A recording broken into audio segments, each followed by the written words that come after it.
If you have scoliosis and you stretch all day without having permanent relief, it might not be related to how much you're stretching, but more so how you're doing the stretches.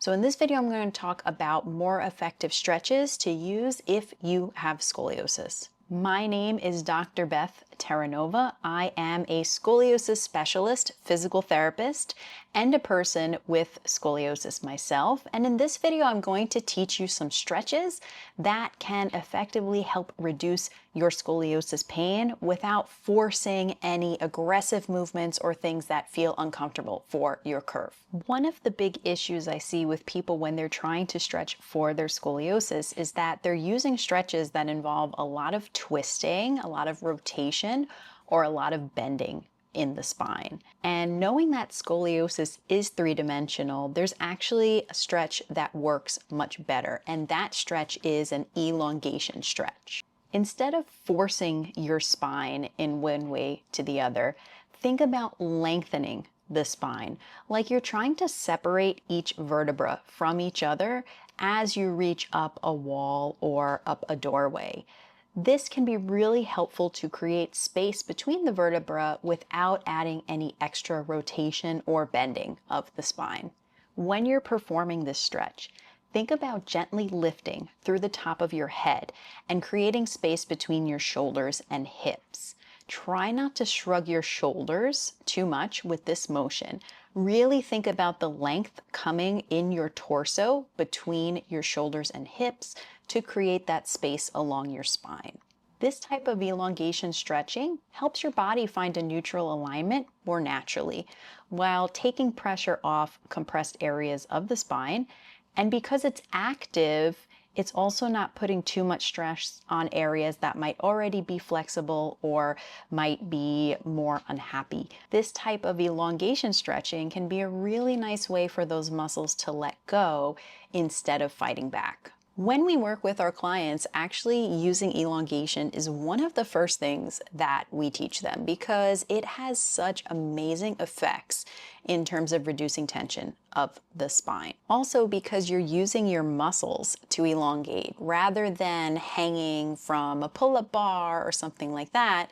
The muscles can also start to strengthen in this new position, and your body can start to get used to a more elongated spine position. Oftentimes using elongation stretching is something that our clients do throughout the day. Anytime they're feeling a little bit more compression, discomfort of their spine, the elongation stretches are so easy to do, just walking up to a wall or sitting in front of a wall and reaching up to get that gentle relief. So you can really do these anytime throughout the day. Sometimes when we receive treatment for our scoliosis, those strategies are so focused at the spine, they might be ignoring other areas that are putting more pressure or tension on the spine. So actually, when you're stretching with scoliosis, another place to look may actually be the flexibility of your hips or your shoulders. Starting with the hips, many people with scoliosis notice tightness of their hamstrings and other areas as well. And I know specifically in my case, my hamstrings were always super tight, even as a teenager. So stretching my hamstrings really goes a long way to help reduce pressure on my low back. Another area to look at is actually the hip rotation. And this can be especially important for people who have scoliosis because the spine actually rotates as well as the pelvis. The pelvis rotates in response to the rotation of the spine, and your hip muscles attach into your pelvis. So if you stretch the hip muscles and help to balance out their flexibility, that can also help reduce pressure or pulling on the curve of your spine. Ideas for this might be stretching your glutes or your piriformis muscles or your hip rotators, but it's important to notice if you have differences side to side, especially if you notice one side that's much tighter than the other. That might give you an indication that you need to do some extra stretching to help balance out those muscles. When someone has a lumbar curve that is their bigger curve, I very often see differences in the flexibility of their hips.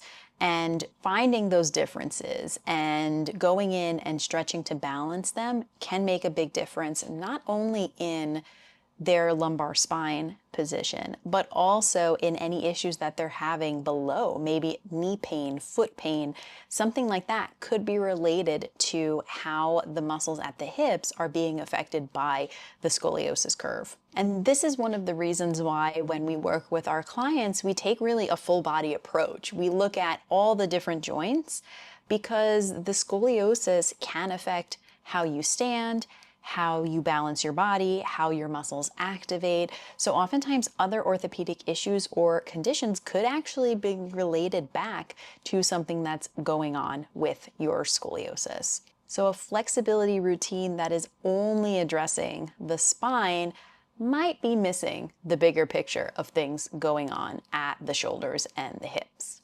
In the shoulders, many people may notice that they have an imbalance of the flexibility of the shoulder muscles, especially if they have a thoracic scoliosis or if they have a kyphosis in their upper back. What can happen is the muscles can be tight in different ways on the shoulder, which can impact your motion for reaching overhead or using your shoulders. For some people, it might be helpful to actually stretch the pecs, maybe more on one side than the other, depending on where their curve is and how it is affecting the alignment of their shoulders. And of course, with any work on flexibility, especially of the shoulders and the hips, we may also want to work on strengthening and stability of those areas so that after we've created that improved range of motion in those areas, we're teaching our muscles how to use that new motion. Many of the clients we work with have scoliosis, but are also hypermobile, meaning that their joints can move more than the typical person. So when they're doing their stretching, they might feel good for the moment, but then end up having some more pain afterwards. These are people who potentially do a yoga class. They're like number one in the yoga class, most flexible person there, but then go home and end up feeling more pain, more ache, more issues later on. So in these cases, it's where it's really important not to overstretch or go to those long end range stretches so that we're just not overstretching those joints that are more flexible. We want to actually stabilize and strengthen around those joints, give them more support in a neutral position, rather than just pushing them always to their end range. One way to do this would be to incorporate some of the elongation that we spoke about earlier in this video. Especially if you're planning to do a stretch that involves a lot of rotation, try to elongate your spine first so that you're not over-rotating these structures. Also consider rotating maybe to about 50% of your full range. This can help to reduce the amount of torque that you're putting through the spine and help you to achieve your mobility goal without overstressing the ligaments and the joints of the spine. If you really like to do a forward bend or another type of exercise to stretch your hamstrings, you can actually try to do this with your back in a more neutral position. Not only does that help to target the hamstrings a bit better, but it helps to reduce the amount that you are flexing or rounding your spine.